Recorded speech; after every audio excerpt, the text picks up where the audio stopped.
To make the felted sheep on this project bag, you need to have white roving, black roving, a foam pad, and a needle felting needle. This is the basic needle felting needle. If you bought the kit that we sell, it probably has a needle in it that looks like this.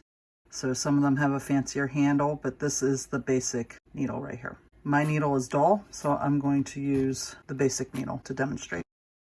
So to start the sheep, we're going to take the white and shape it kind of loosely into an oval on your foam pad, and take your felting needle and just start poking it. And you're just going to poke it all over, being really careful not to hit your fingers, and eventually it's going to start taking shape. It's going to take a while, and the more you poke, the faster you poke, the faster it's going to go. So as I'm poking this, I'm going to give you some tips on needle felting. Start with less wool than you think you're going to need. You can always add more. It's hard to take wool out once it's fully felted. When it's still in the shape like it's in right now, you can easily pull excess wool out, but you don't usually know that you have too much until it's really well felted, and then it's too late. You can't really pull it out. Now, another tip is that you can cut it with scissors once it's already felted. So if it's too big or the wrong shape, you can shape it up with scissors after you're done felting it. Now, it's getting to the point now where it's starting to pull together. You can see it's kind of condensing, and it is also sticking to the foam pad as we felt. So every now and then I like to stop, and don't lay your needle down on the table. Stick it in your foam pad, that way you'll never lose it, and pull it off the foam pad and flip it over and work from the other side. In fact, I might turn it around too, because I know I was favoring this right side a little bit because I was holding it on the left side, and of course you don't want to hit your fingers, because it's a good idea to keep band-aids with you as you're felting. Okay, so I have flipped this over several times, felted it from both sides, and it's starting to take shape and it's starting to look pretty good. But there are some thin spots, and you can feel the thin spots, but the best way to find them, I think, is to hold your piece up to a bright light and look at it, because you can see through the thin parts. The light will shine right through them.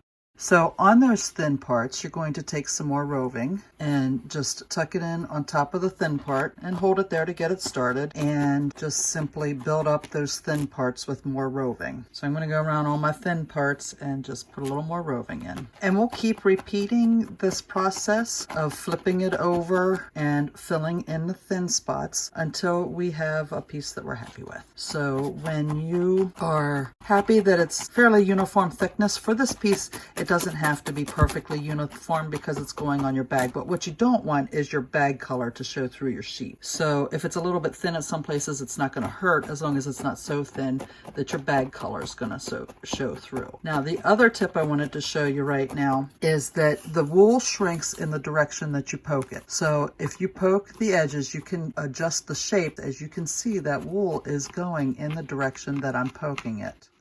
And this is how you really get the oval to the shape that you want it to be. But this only works really well after you have it semi-felted. So I wouldn't have done this right from the beginning. And I would do it right after I lift it up so that it's not felted to the pad when you do it. So I'm going to continue felting this into the shape that I want it.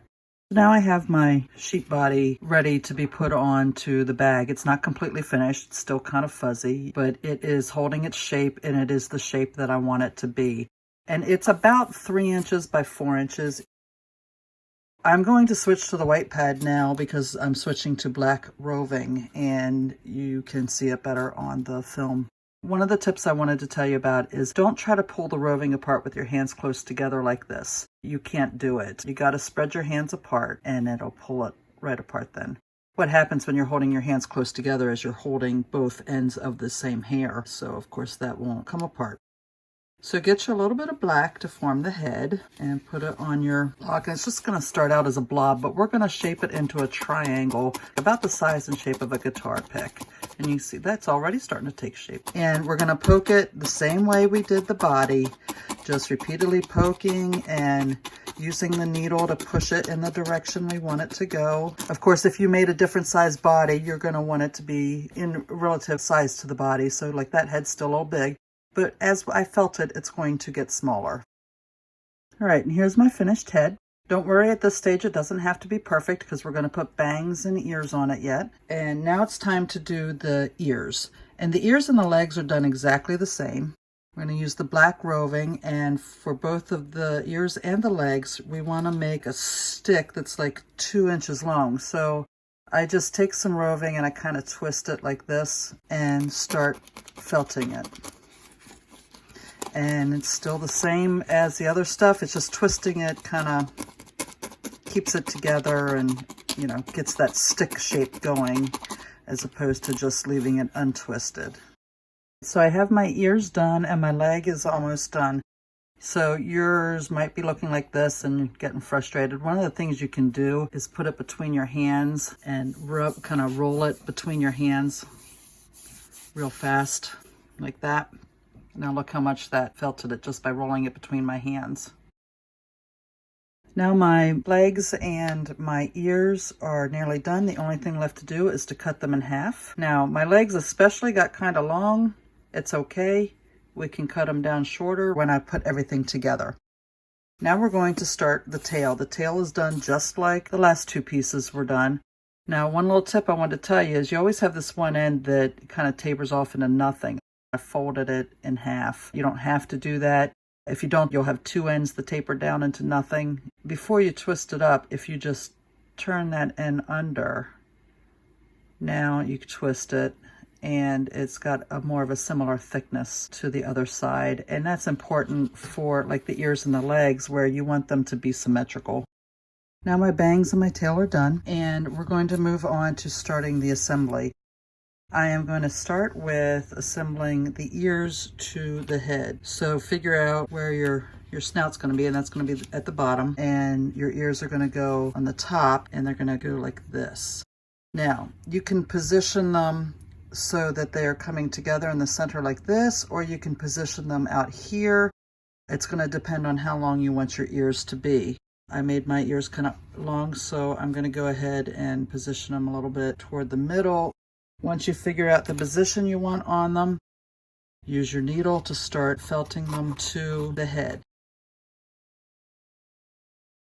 So I've just felted them a little bit. I could still pull them off if I didn't like where they're at, but I think they're looking okay. We would call these helicopter ears in the farm world. I don't know as much about sheep ears, but I can tell you goat ears, some stand up straight, some go straight out, and some are floppy down. Sheep, don't know, but you make them the way you like them. So once we get those felted on, we can go ahead and put the bangs on. So we're just going to layer them on top. You want them to cover the top 1/4 inch or so of the head. And because I'm putting on over top of the ears, it's going to continue to felt those ears in as well. And remember, the wool will go in the direction you poke it. You don't have to completely get the final shape you like because we still have to felt it to the bag, and you can work on shaping it some more at that point. So there is the head. Very much like we did the ears to the head, we're going to felt the tail to the body. And if we just lay the head on here, I think that looks like a good spot for a tail. Maybe a little bit higher. It really comes off the top of their back, and a sheep's tail points downward normally. So you'll want it pointing downward. If I want that join to be more seamless, you can kind of see the body ridge right there. I would just keep felting that spot and it will become more seamless between the body and the tail. So I like to put my legs on the back so they're more like that. You might like them on the front. Actually, that does kind of look cute. I'm going to stick with my original instinct and put them on the back.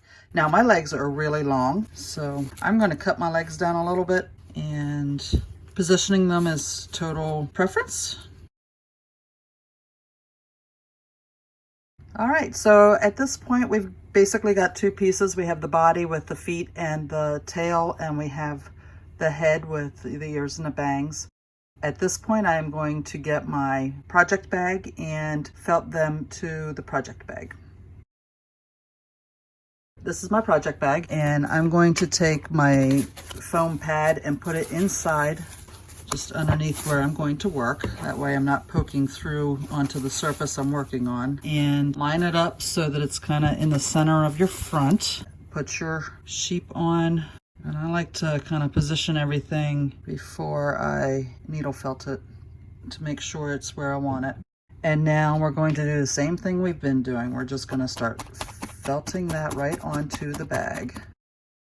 When I'm happy with the body, or even before I'm completely done with the body, I can add the head and start felting it on. And again, if you find that your ears are too long, or your legs are too long, or your bangs are too unwieldy, or your tail's too pointy, you can use scissors to shape them. Oh, do not use your needle sideways like this to move your wool. You will break the needle.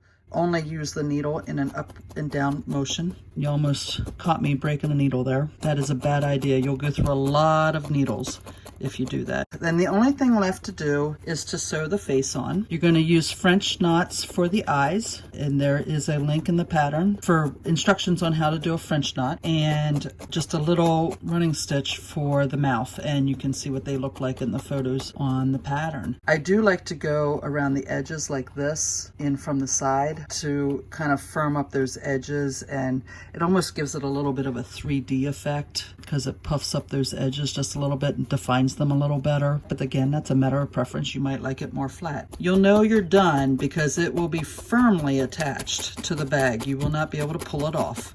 If you feel like you can pull it off, you need to keep felting. So I hope you enjoyed this video and have fun needle felting your sheep.